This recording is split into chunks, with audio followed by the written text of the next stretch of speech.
welcome to the Breakorders podcast. Got a special guest, another Brooklyn native here. Got Daniel Sokolovsky. How you doing? I'm doing well, George. How are you? I'm good. You want to tell everyone about yourself?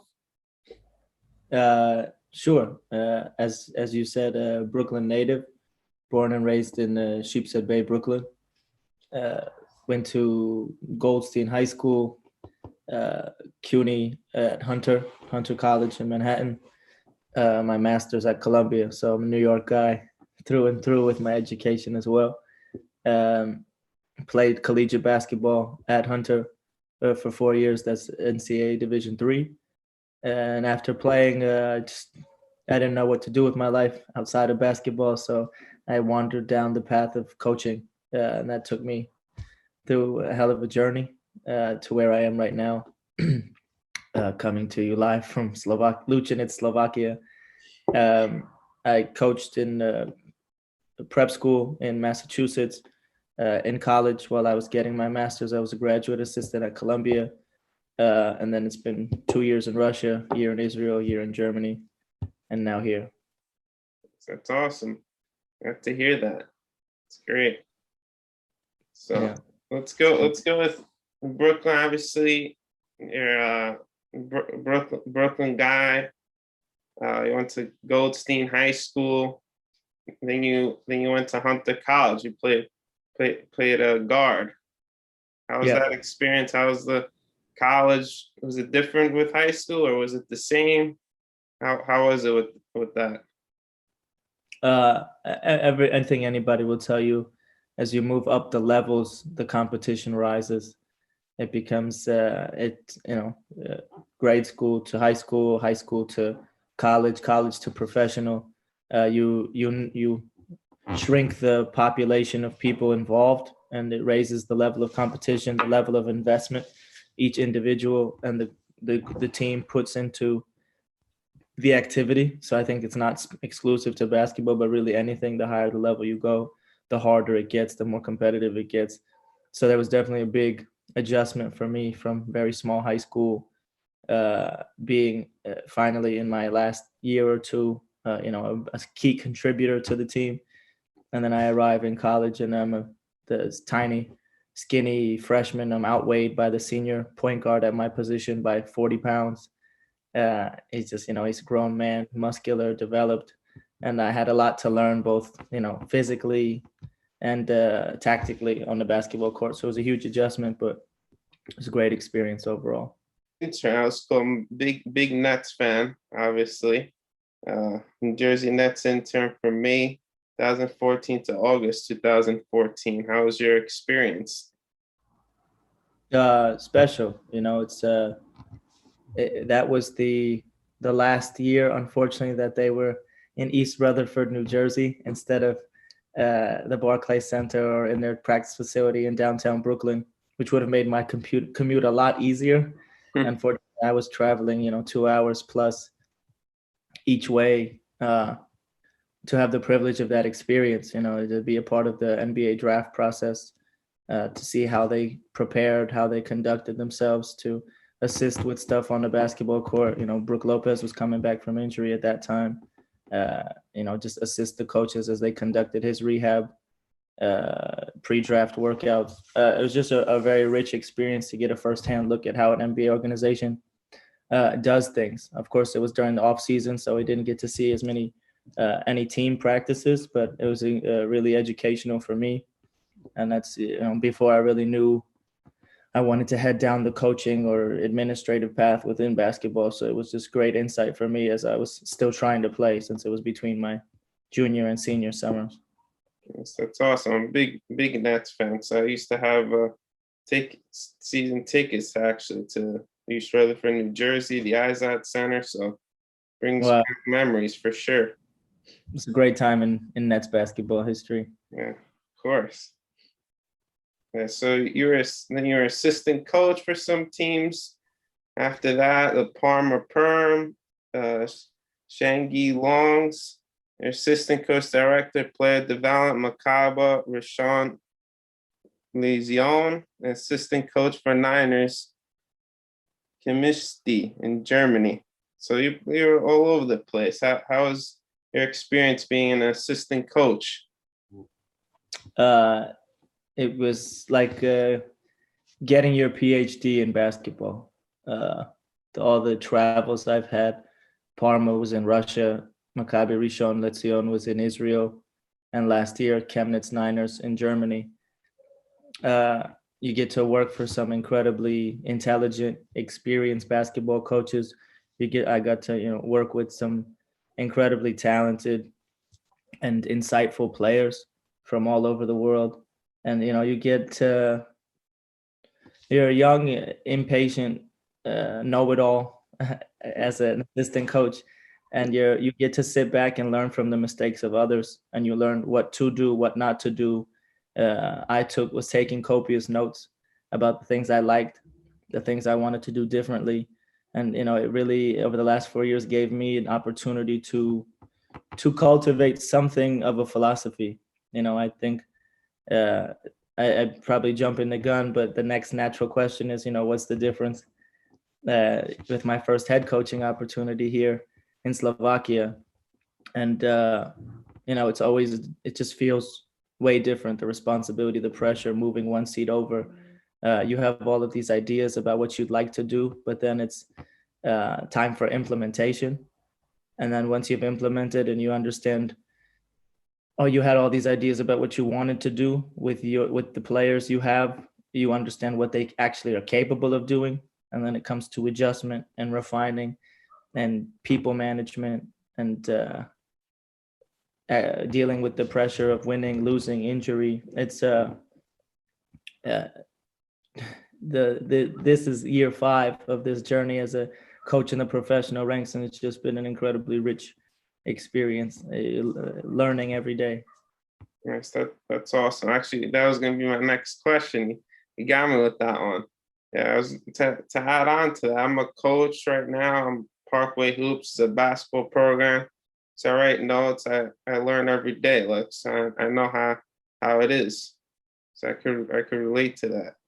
That's great. I mean, I think that's the nature of the profession, coaching. If you're not learning every day, you're getting left behind, because it's a profession filled with highly curious, highly motivated people that have a great deal of emotional intelligence and passion. And that's a really dangerous and potent combination to be competing with, especially when it's worldwide as it is now, the game. So, yeah.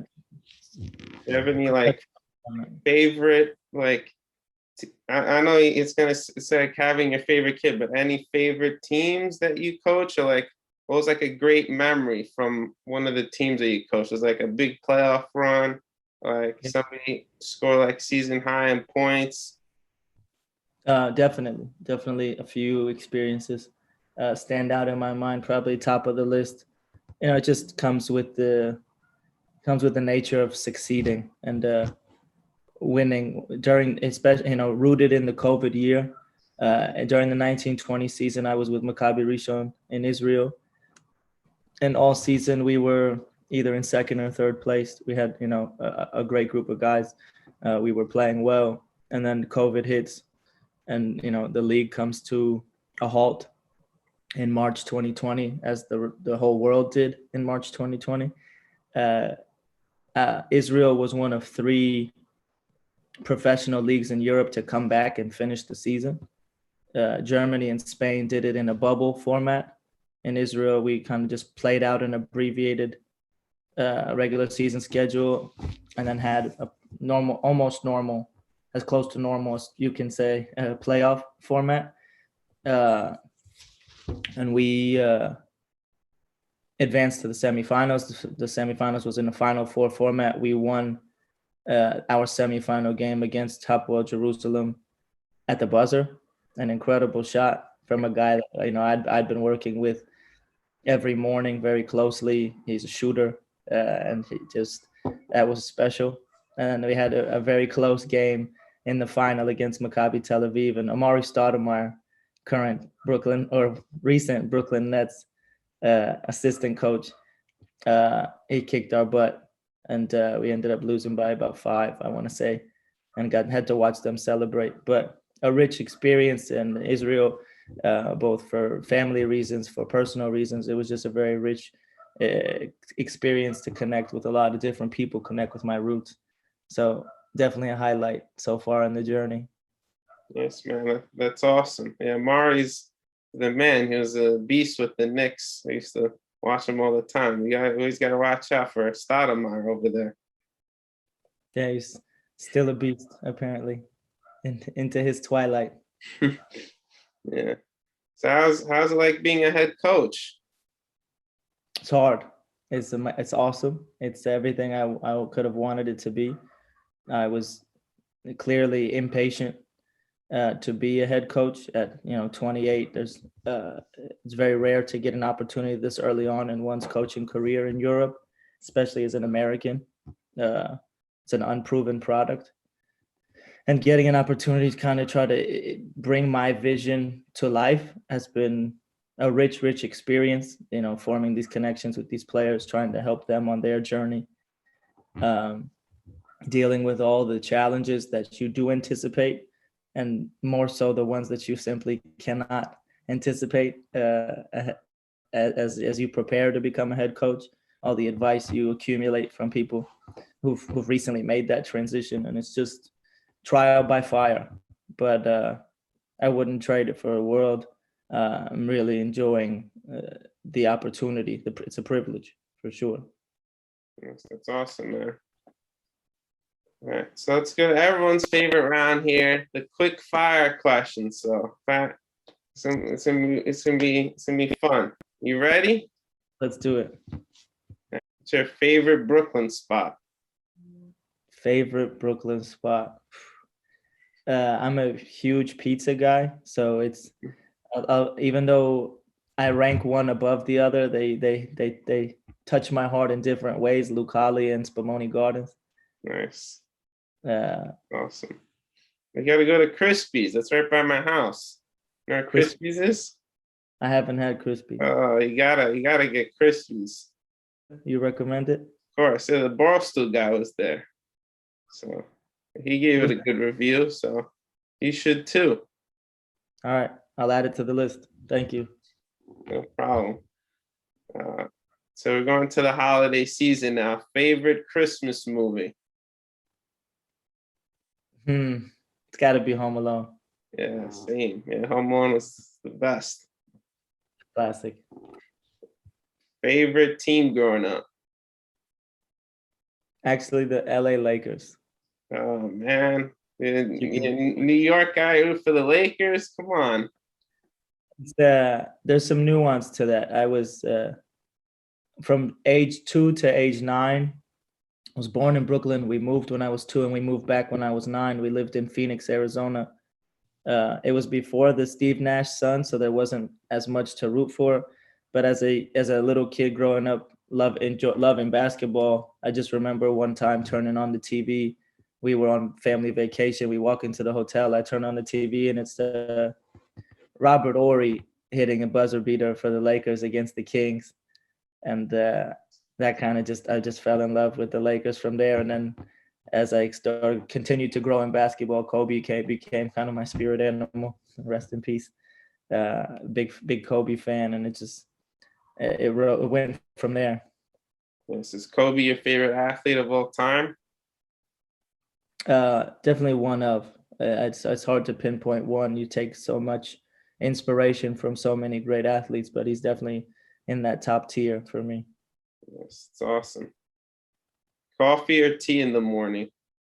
I've never had a full cup of coffee in my life, so I'm a big green tea guy. Big Nice. time green tea. I like tea too. Yeah. Yes. Favorite cereal? Not a huge cereal guy, but out here I've really taken to Honey Nut Cheerios. Very simple. I like that too. Favorite TV show? That's another tough one. I think I've traversed all the classics. Sopranos, The Wire, Breaking Bad, Game of Thrones. I've hit all the big ones. it's hard to choose just one, but I definitely appreciate good TV. Of late, the favorite is Sex Education. It's on Netflix, and it's a very endearing coming of age tale. Yes, I'm watching Seinfeld right now. I'm pretty sure you probably watched it, so I'm getting starting to watch that now. It's up there. It has to be. Nice. So we're gonna finish this off with everybody's favorite question. Who's your celebrity crush? Celebrity crush. I haven't given that much thought. I'm not huge on the concept of celebrity, but I know what we're referring to. It's probably a tie between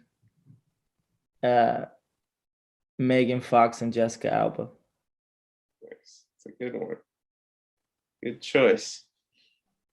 Yeah. So we're gonna wrap this up. Any final thoughts? No, I've just enjoyed the conversation. It's always nice to connect with a fellow Brooklynite, and thank you for taking an interest in letting me share a little bit about myself. Anytime. Where could anybody find you? Got Instagram, Twitter?